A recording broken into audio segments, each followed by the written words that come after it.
3월 8일 월요일 사순절 10분 말씀 묵상 가정 예배를 시작하겠습니다. 다 같이 주님 가르치신 기도합니다. 하늘에 계신 우리 아버지, 아버지의 이름을 거룩하게 하시며 아버지의 나라가 오게 하시며 아버지의 뜻이 하늘에서와 같이 땅에서도 이루어지게 하소서. 오늘 우리에게 일용할 양식을 주시고 우리가 우리에게 잘못한 사람을 용서하여 준 것 같이 우리 죄를 용서하여 주시고 우리를 시험에 빠지지 않게 하시고 악에서 구하소서. 나라와 권능과 영광이 영원히 아버지의 것입니다. 아멘. 찬송가 288장 예수를 나의 구주 삼고 찬송가 288장을 부릅니다.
이 시간 우리에게 주시는 하나님 말씀은 고린도전서 3장 18절로 23절입니다.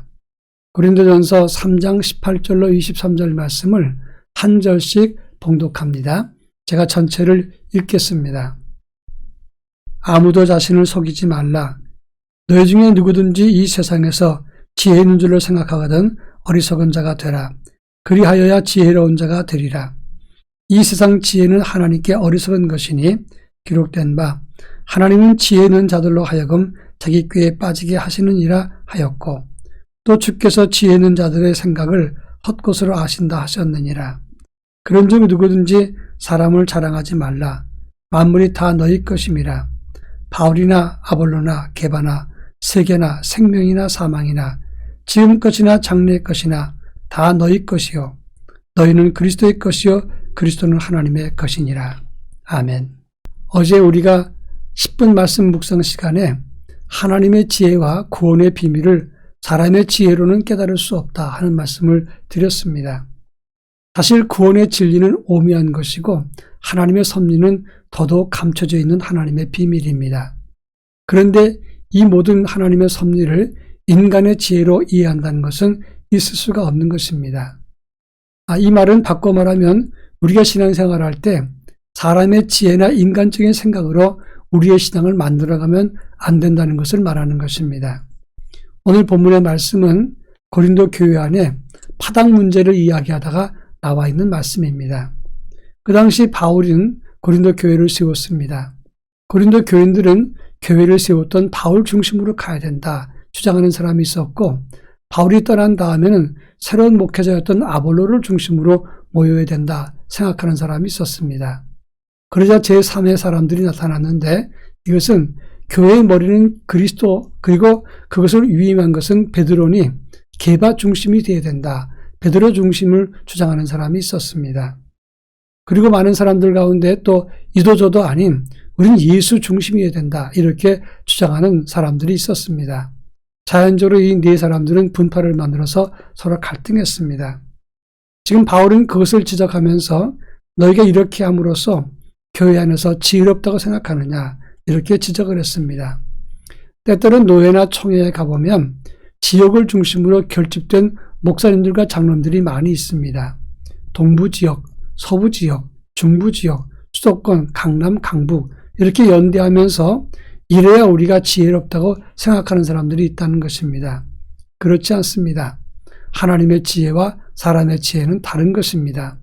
본문을 통해서 어떤 것이 참된 믿음의 지혜인지를 함께 살펴볼 수 있기를 바랍니다. 제일 먼저 18절부터 20절에서는 너희가 세상의 지혜나 방법을 가지고 교회 안에서 지혜롭다고 생각하느냐? 그것은 자기 꾀에 빠지는 것이 헛것이다 이렇게 강조했다고 하는 점입니다. 그 당시 교회는 바울이 개척했으니까 바울 중심으로 가자, 바울을 가운데 놓고 바울파라고 말을 했습니다. 또 새로운 목회자 아볼로를 중심으로 우리는 아볼로파다. 또 어떤 이는 뭐니 해도 예수님이 세우신 베드로, 그 베드로가 교회의 머리가 되니까 그를 중심으로 베드로파다 이렇게 말했습니다. 한술 더 떠서 우리는 그리스도 중심이라고 말했습니다. 그 당사자들은 원하는 바도 아니었고 사람들을 모은 적도 없었습니다. 그런데 사람들이 그 이름을 빙자해서 모였던 것입니다. 진짜 100% 순수한 참기름, 이런 얘기 들어보셨습니까? 여러분, 진짜란 말을 5번이나 사용해도 이름을 붙였다고 진짜가 아닌 것입니다. 사람의 지혜나 방법으로 하나님의 교회를 생각하면 아무리 이름을 붙인들 그것은 진정한 지혜로움과 명철함이 아닌 것입니다. 우리나라 교회가 지역 감정 때문에 병든다는 말이 맞습니다. 우리나라는 지역 정서 갈등 때문에 정치도 분열이 되어 있습니다.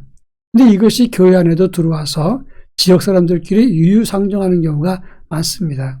이것은 사람의 지혜고 자기 꾀에서 난 것이고 하나님께서 보실 때는 어리석은 것이고 미련한 것임을 알아야 된다고 하는 점입니다.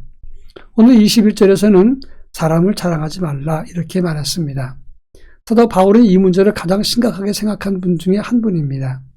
그래서 고린도전서 1장 13절 이후에서는 내가 언제 너희를 위해서 십자가에 못 박혀 죽었더냐? 바울의 이름으로 세례를 준 적이 있었더냐? 그나마 내가 세례 준 사람은 그리스도와 가리오밖에는 없다라고 이야기하면서 그나마 그것이 감사할 뿐이라고 이야기를 했습니다. 사람을 중심으로 또 사람을 자랑하면 안 된다는 것을 강조했던 것입니다. 바울의 이러한 말을 바꿔 말하면 사람의 자기 지혜나 소유나 영향력 그리고 이것을 자랑하면서 교회에서 입지를 자랑하지 말라, 입지를 주장하지 말라는 그런 말씀이 되는 것입니다. 자기 영향력의 교회를 만들면 안 됩니다. 왜냐하면 우리 중에 완벽한 지혜를 가진 사람도 없고 완벽한 사람도 없고 그 경험마저도 가장 유익한 경험이 아니라고 하는 것입니다. 그나마 이 모든 직책과 경험과 믿음 주신 것도 하나님 주신 것이지 사람이 만든 것이 아닙니다. 그런 차원에서 사람의 생각이나 사람 중심으로 모여서 영향력을 키워가는 것은 그것은 하나님의 교회를 만드는 것이 아니라 개인의 교회를 만들어가는 것이라고 말할 수 있습니다. 이것은 당시 고린도 교회의 모습과 다를 바가 없는 것입니다. 마지막으로 22절부터 23절에서 가장 핵심적인 교훈을 줍니다. 바울이나 아볼로나 게바나 세계나 생명이나 사망이나 지금 것이나 장래의 것이나 다 너희 것이 아니다. 너희는 그리스도의 것이요 그리스도는 하나님 것이다라고 강조해주고 있는 것입니다. 우리 인생 자랑할 수 있는 것이 하나도 없습니다. 구원도 우리에게서 난 것이 아니고 우리의 소유도 본래 우리 것이 아닙니다. 우리의 명성과 영향력과 우리의 생명과 미래도 우리 것이 없습니다. 하나님이 손 떼시면 그저 한 줌의 재와 같이 다 사라지는 존재일 뿐인 것입니다. 그런데 하나님 외에 그 누구도 권리나 영향력이나 진리나 원리를 세울 수 있는 분이 없다고 하는 겁니다. 가끔씩 자기가 하나님인 것처럼 자기 주장과 자기 뜻대로만 모든 것을 다 하려고 하는 것은 가장 먼저 심판받을 일이라고 하는 것입니다. 하나님 앞에서 사람이나 인간의 지혜를 내세우지 말고 겸손하게 주님을 섬기고 따르는 십자가의 제자가 되어야 된다고 하는 것입니다. 이것이 바울이 보는 고린도 교회 안에 갈등의 문제를 해결하는 원리였습니다. 우리 모두 예수 십자가 안에서 하나가 되고 그리스도 안에서 우리 모두 섬김의 제자가 될 수 있기를 바랍니다. 다 같이 기도합니다. 주님의 십자가 제자로 살게 하옵소서. 기도하시고 오직 사람의 지혜가 아니고 사람의 경험이 아닌 하나님의 지혜와 진리에만 순종하게 하옵소서. 기도할 것입니다. 기도합니다.